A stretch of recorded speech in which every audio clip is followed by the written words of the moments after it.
Welcome to the Q2 Formpipe Live Q. And in addition to the quarter, we will of course also talk about the intended divestment of the public division.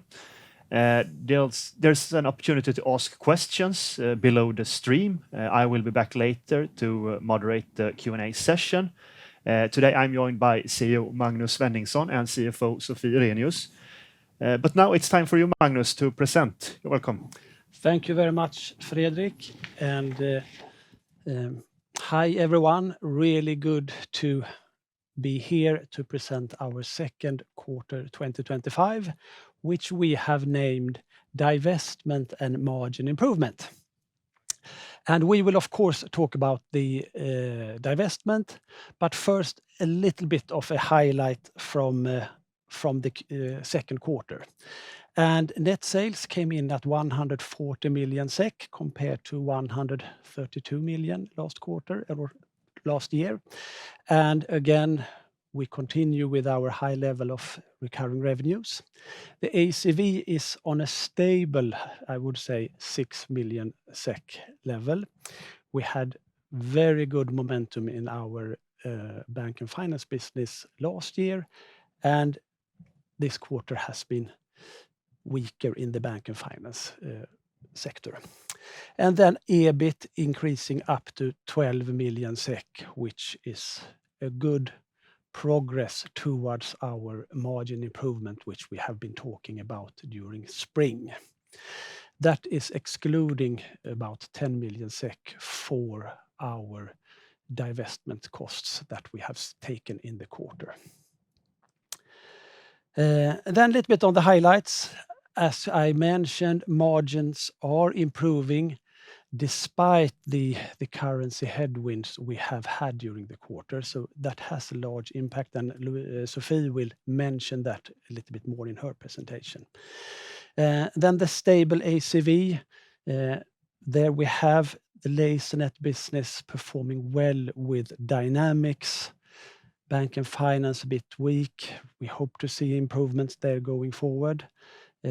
Sweden came in good on the ACV numbers as well, while Denmark was a bit weaker. And then also I want to mention Lantbruksstyrelsen, a contract where we have worked quite a lot in several years with that contract, but not being really content with the growth or the margin. And they have chosen to retender, and we have submitted a bid that we deem attractive and competitive. However, they have chosen to proceed with another supplier, and we will then continue to deliver up to contract end until the contract is transitioned. And then we will take those resources and invest in the exciting things we do around One Public and the Pursue Potential program that has now moved forward and been a crucial part in the divestment. So if we talk a little bit about the transaction, this has been a theme around Formpipe for quite some time. And now we see, and of course the board sees, that it is a good time. We have a good momentum in the One Public business as well as the Lasernet business, so it's a good timing. And when we have also worked with this transaction, we have seen a very good solid interest from very competent takers. So it's been a really good interest and a good timing, and we see now for us as a group that historically we have had to work with two business areas, and now we can focus on one business areas, and we can put all of our investments in that business area. So it's a very exciting times going forward now with this divestment.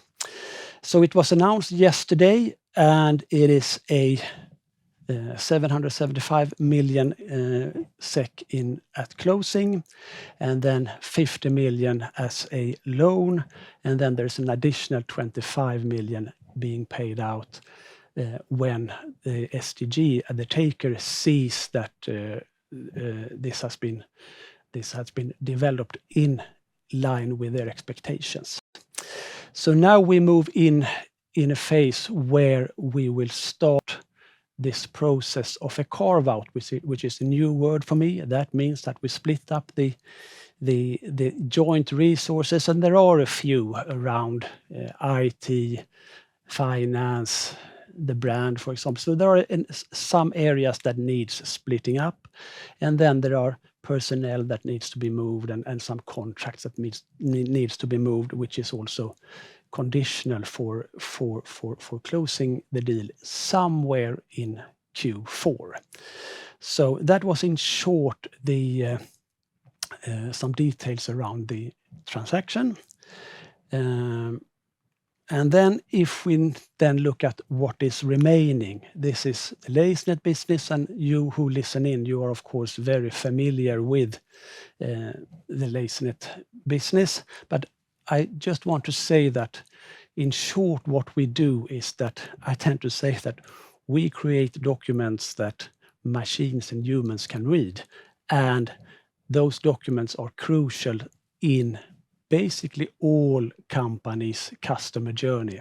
So when you have a supply chain and you need to deliver something to a customer, then there is a number of documents like invoices, like statements, like picking orders, like delivery notes. All of that needs to be created, it needs to be managed, it needs to be delivered, and then in the end it needs to be archived so that it can be retrieved. So that is a need all companies have. And of course we have a niche in sort of mid to large size companies where we are very, very right.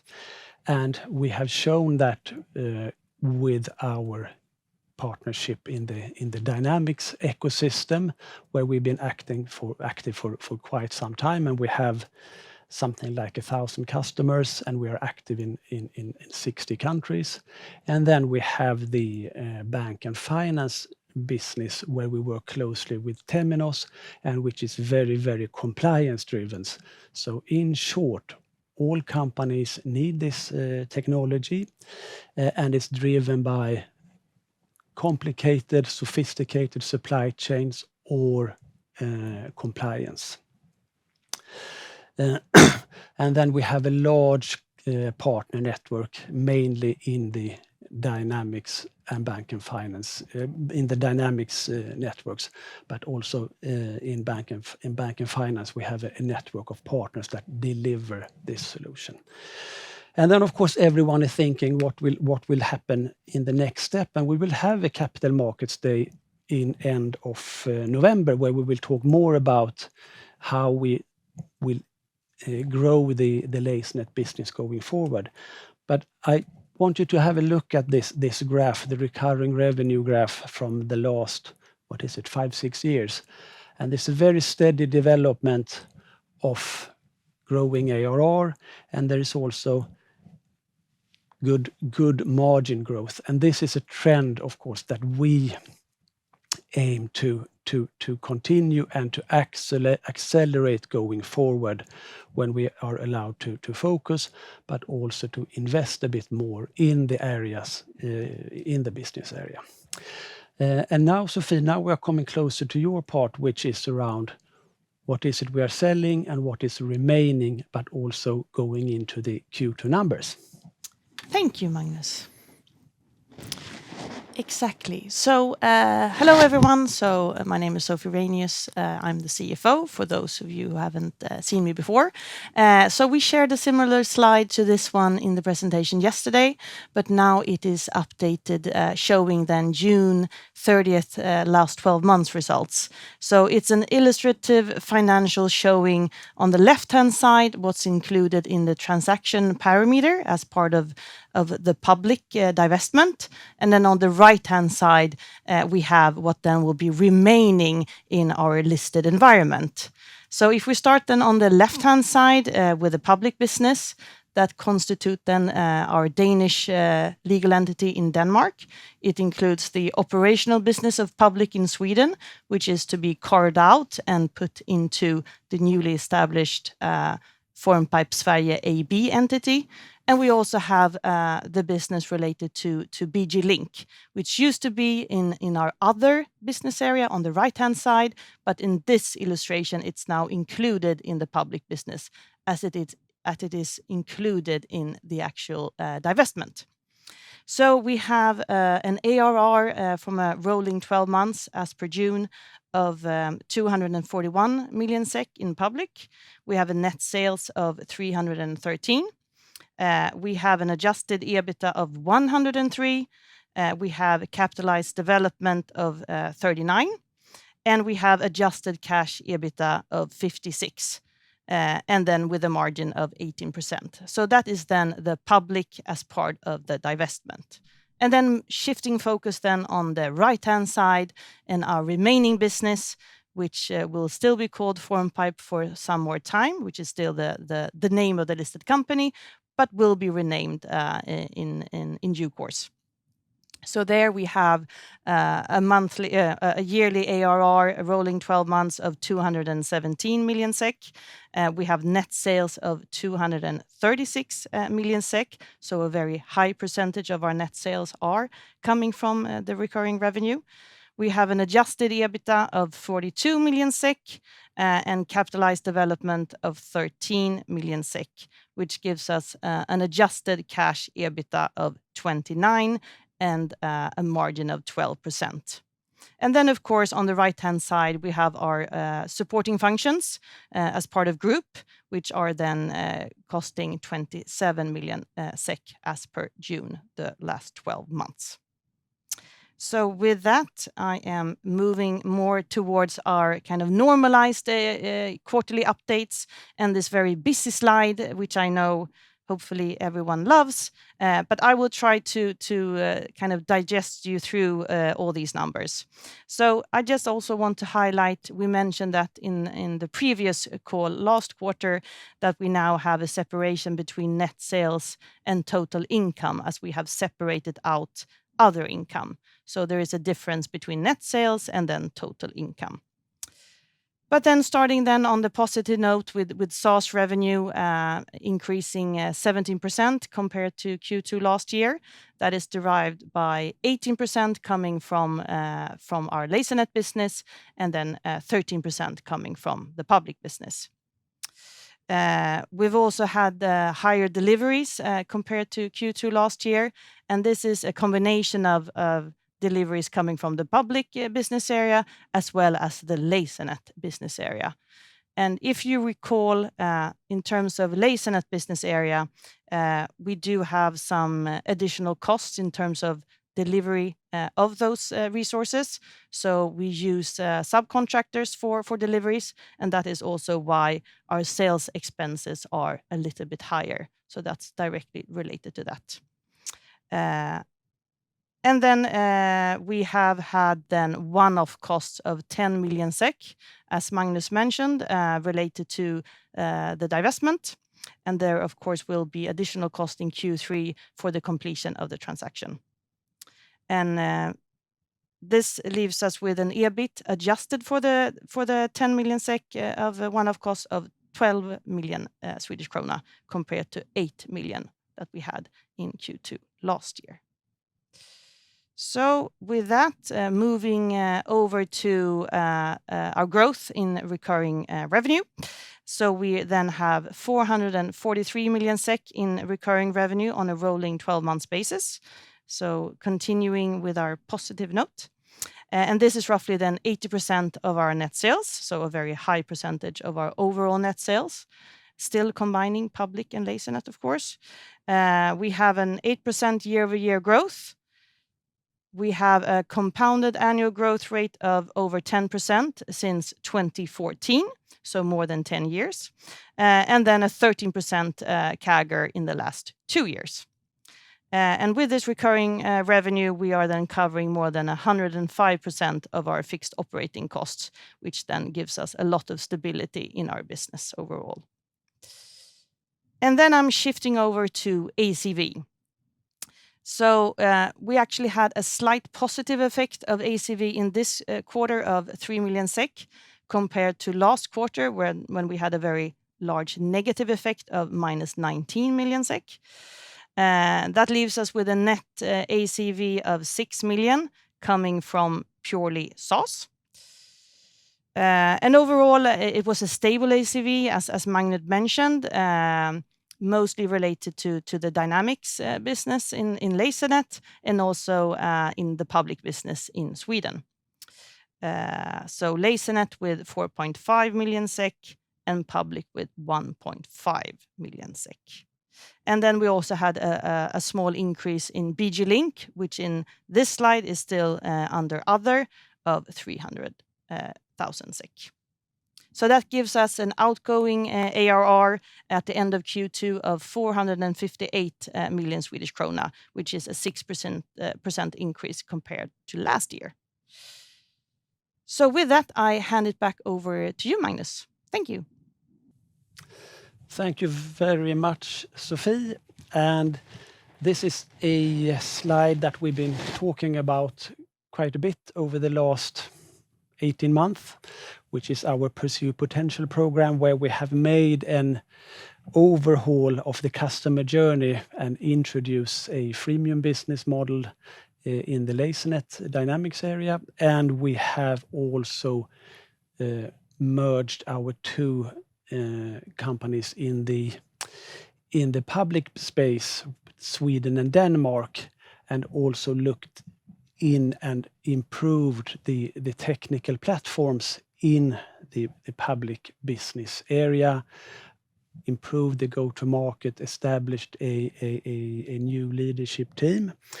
And I just want to highlight now, because I've spoken about these improvements repeatedly in these presentations, and last quarter we introduced an Outlook add-in, and now this quarter the team are introducing our first AI module.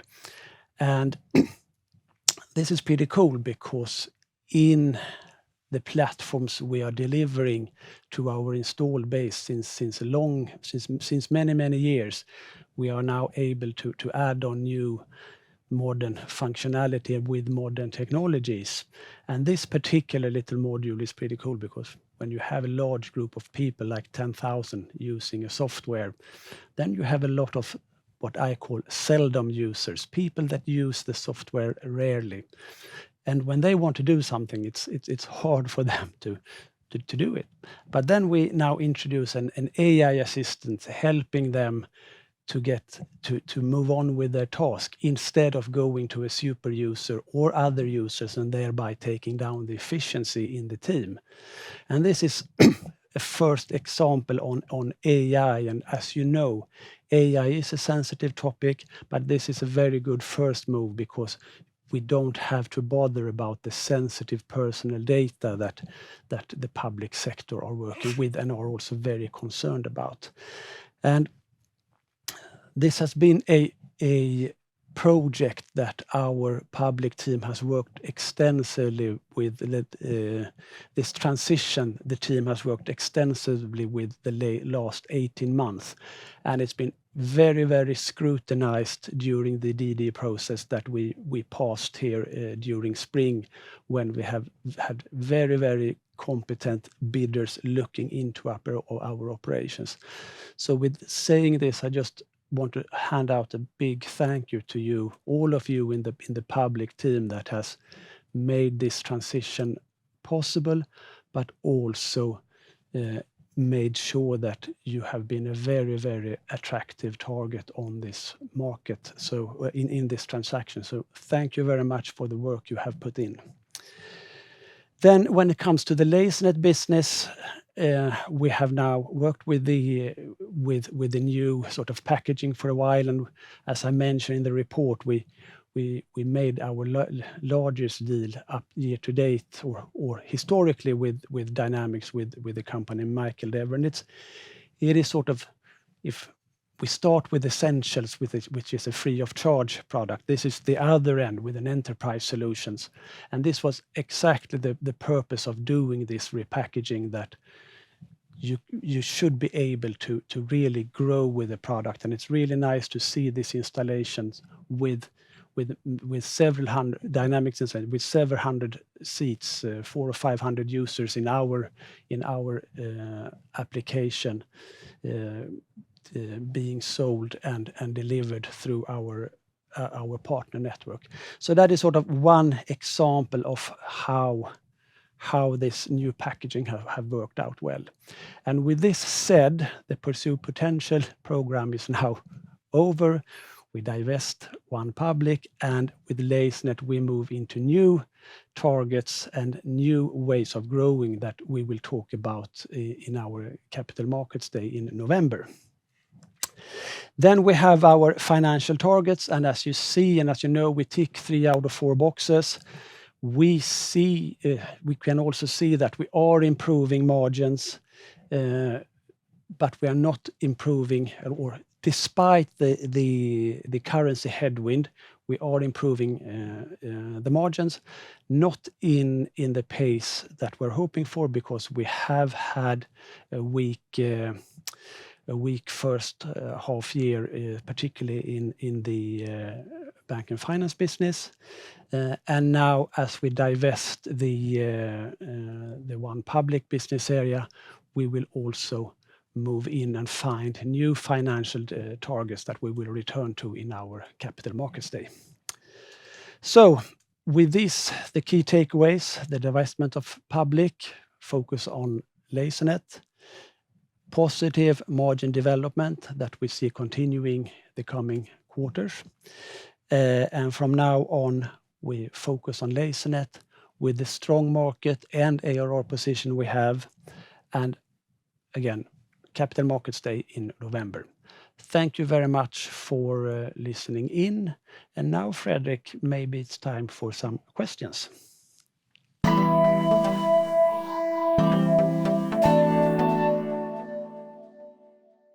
Thank you, Magnus and Sophie. We have some questions about Lasernet from the audience, but let's start with just one question about the divestment of Public. I mean, you have been wanting to do some kind of deal like this for several years, as far as I know. But I mean, why now, and why in general? Just remind us. No, but it is as I said in the presentation, that we have followed these 2 business areas closely.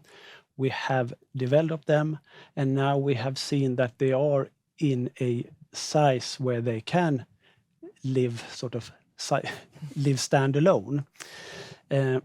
It is also a matter of, when you start this kind of process, you also want to see that there is an interest in the market. And we very quickly saw that there was a large interest in the market for Public, and that gave us more confidence, of course, to continue that journey. And then again, now focusing our resources to allocate our capital better, allowing us to also invest focused in one business area, rather than splitting our focus on 2 business areas, but of course also the investment momentum in 2. Now we can focus on 1. So those are the main criteria for making the divestment now: the maturity, the timing, and then also the need for focus on Lasernet. I see. Makes sense. So let us focus about Lasernet then. And we have a few questions from the audience. So do you foresee any material changes to the Lasernet strategy going forward? No. We will, and I really like this graph that I showed, the long series of ARR growth. So doing more of the same is what we want to do, but there are obvious things that I, of course, want to focus more on. And one is the platform, making sure that the technical platform stays relevant. And the second one is the go-to-market, being more proactive in our go-to-market that is supporting our partners to do more business, making sure that this end user who's working with the customer journey in somewhere is aware of our clever and very proven solution. And then how you do this is, of course, yes, you can do this organically, a little bit day by day, but there are, of course, also areas when it comes to adjacent technologies, new technologies that can be acquired as well. And that goes also, of course, for the go-to-market, that we might be able to get closer into some ecosystem or some geographical areas by some acquisition. And this is exactly what we are working to elaborate now as we prepare for the Capital Markets Day. So more of the same, and in a careful but also focused manner continue the fine development of Lasernet. I see. I'm sure we will get additional information in conjunction with the Capital Markets Day, but still, could you give us some indications on any like geographical areas or industries where you have a quite limited reach today, but where you see potential? Yes, I can. We are present in the US, but US is a massive market. So of course, US is interesting, but also the DACH area. DACH is a large dynamic users, so it is large dynamic market. So the DACH area is also an option when it comes to sort of geographical expansion. Then you can look at technically, you can look at sort of, yes, now we do produce a lot of documents, but there are adjacent areas when it comes to sort of how do you design this, for example, in the insurance industry. I think it's called call, discuss, quote or something, how you build quotes, how you distribute that. So there are a number of adjacent areas that are interested to look into, as well as then new ecosystems. For example, IFS, I've talked about that before. That could potentially be something. So that is sort of how our brains are working right now to see what is the easiest to do, so we can do that first, and then of course always be able to be opportunistic if there is some sort of M&A opportunity coming by. Great. We'll get back to M&A, but let's continue with another question from the audience. Is there a forecast on the remaining one-off costs for the divestment? Is it? No. So we don't have a forecast, but there will, of course, be some costs in Q3 related to the divestment. As you know, we're announcing it now in mid-August, and we've had cost up until this time, and we'll continue to have some additional cost up until closing. But we don't have a number on that. Of course, it will be less than the 10 million we've had up until Q2. But that's I don't want to elaborate more on that yet. Okay, I see. So here's another question from the audience. Lasernet grew 7%. Are you happy with that? No. We should absolutely do more. And as we said here in the call, Dynamics has the last 2 quarters developed well. Bank and finance has been slow. And a year ago, we had very good ACV numbers from bank and finance. So yes, there is a need for some patience when it comes to the bank and finance, but of course we also need to improve and put our resources where we see the market growing. So no, we are not happy with that growth number. And just to follow up, where do you see the market is growing? Where do you want to put that resources? Any examples? I mean, you touched upon it recently. The no-brainer answer is, of course, within the Dynamics area, because we have well established. We have a large customer partner network. We have a product that is well proven, and it is an area that is growing. So that is a very concrete example, which is sort of what we in Swedish tend to say is we dig where we stand. So doing more of the same, again, coming back to this low risk expansion. So that is absolutely an area where we must make sure that we have emptied out all the options to be successful. Okay. So additional questions from the audience. A question on the divestment. The purchasing price will be adjusted for working capital adjustment. Could you please share some light on the impact? Oh, yeah. I think that's a bit too early to say. So let's come back to that when we are at closing. Okay. Yeah. See. So which profit margin number is your key metric? EBIT, EBITDA, or cash EBITDA? I guess it will depend also on going forward for the Lasernet business. So I think, we've had lots of different KPIs that have been relevant for both, public and the Lasernet business combined. But of course, going forward and as part of Capital Markets Day, I think we need to redefine which KPIs would be most relevant for the remaining business. So I think we will come back to what we deem is the right KPIs and also the right financial targets going forward and how to measure those. Yeah, okay, I see. So in terms of M&A, is it the intention to continue to focus as a software provider, or do you expect to broaden your exposure and strategic profile in the coming years? I would say we are a product company. We are an output management company. It's part of the customer communication segment. I foresee that we should be a player in that space, and we should expand to have a strong and SaaS-based product offering in that space, which is sort of where we are, but more, maybe a little bit bigger in terms of functionality, maybe a bit bigger in terms of ecosystems. Of course, there is a need for implementing our products, and I see that we need that capabilities.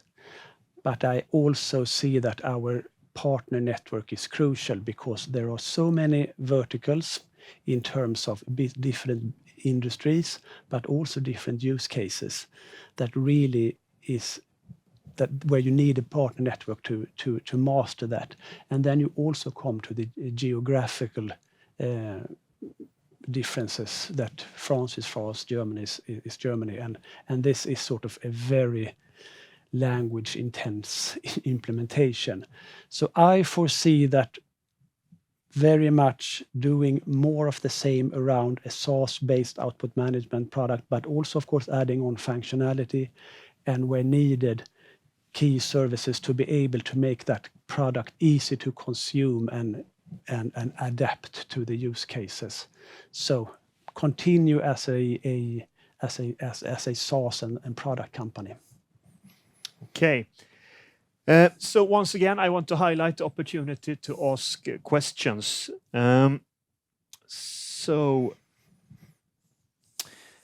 let's continue with M&A. I mean, you intend to save at least some of the funds you will get from the divestment for investments in Lasernet, and I assume M&A is one big part there. Could you elaborate a bit? What kind of targets are you looking for, and what's out there to acquire?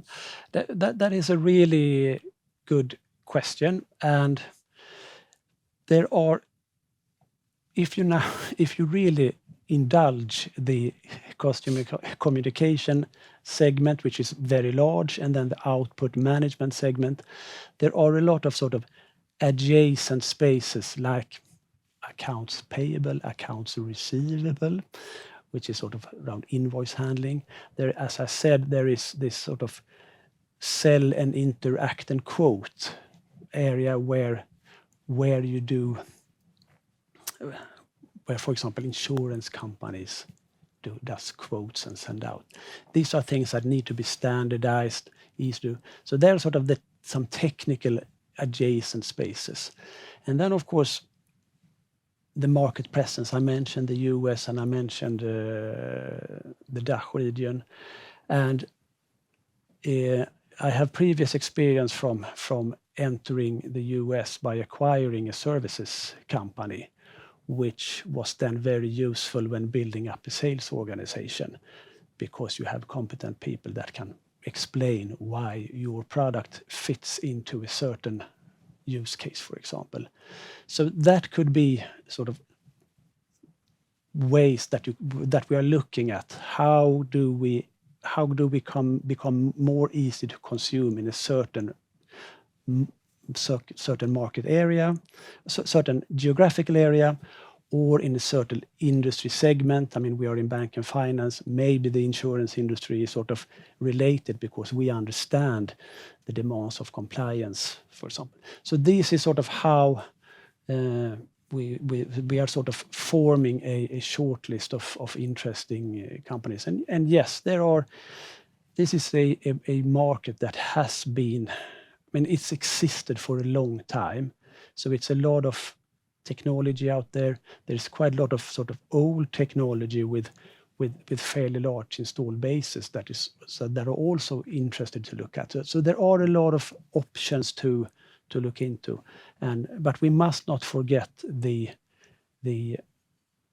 actually very good position we have within Dynamics and in the bank and finance industry. Okay, so there's basically three kinds of acquisitions then, if I try let's to see how you summarize this. Yeah, so I mean, it's some kind of market and geography expanding kind of partner support acquisitions. It could be a product expanding acquisition, or perhaps end of life like product that you can buy and then migrate customers. Perhaps is that? Yes, that's actually very well summarized, Fredrik. Okay, great. So we got another question from the audience. In terms of strategic direction, you have previously highlighted new ERP's platform as a key growth driver. What ERP platforms are must-wins for you, and what is the current status in breaking into them? That is a question we will come back to later. It's a very good question, and it's good because of several reasons. One is that if you look at the new ecosystem, it always looks very attractive from outside. But when you start to dig into it, there is usually a solution in there that does something similar to what we do. So you really have to understand the value you add before putting a lot of resources into breaking into that new ecosystem. So to that question, there are absolutely ecosystems we could work with, but it's too early to answer that question right now. So that one we have to push forward a few quarters. I see. We got another question. What will happen with the already decided and communicated dividend from the AGM? That will be paid out. So the ordinary dividend will be paid out in November as planned. Okay, that's clear. I mean, we've touched upon this question a bit, but I mean, in addition to M&A, I mean, what kind of investments in Lasernet is it that we're talking about? I mean, any concrete examples? As always in a tech company, you have your product platform, and that always have to live with new technologies. So that is absolutely an area where we will invest going forward, making sure that our platform that is today very well working, but that it stays relevant in terms of use case support, but of course also to all the underlying technologies so that it is easy to consume. So that is absolutely one investment area to make sure that we have a relevant product from a use case and from a technical and consumption perspective. And then I also see that we need to be more proactive in our go-to-market motion, which is then making sure that all customers out there see how fantastic we are, but thereby then facilitating the life for our partner network so that we create and accelerate the win-win situation we have with our partner network today. I see. We got one more question from the audience. Will Formpipe continue to be a listed company? Yes. Absolutely. But you will change name, right? Yes, we will change name, and this is part of this, the so-called carve-out process. How do we share and then, of course, leave certain assets to each other as we split up here? So, in the coming quarters, we will find ourselves a new name. I see. Thank you very much, Magnus and Sophie. Thank you. And Thank you for very watching. much, and thanks for you. listening in, everyone.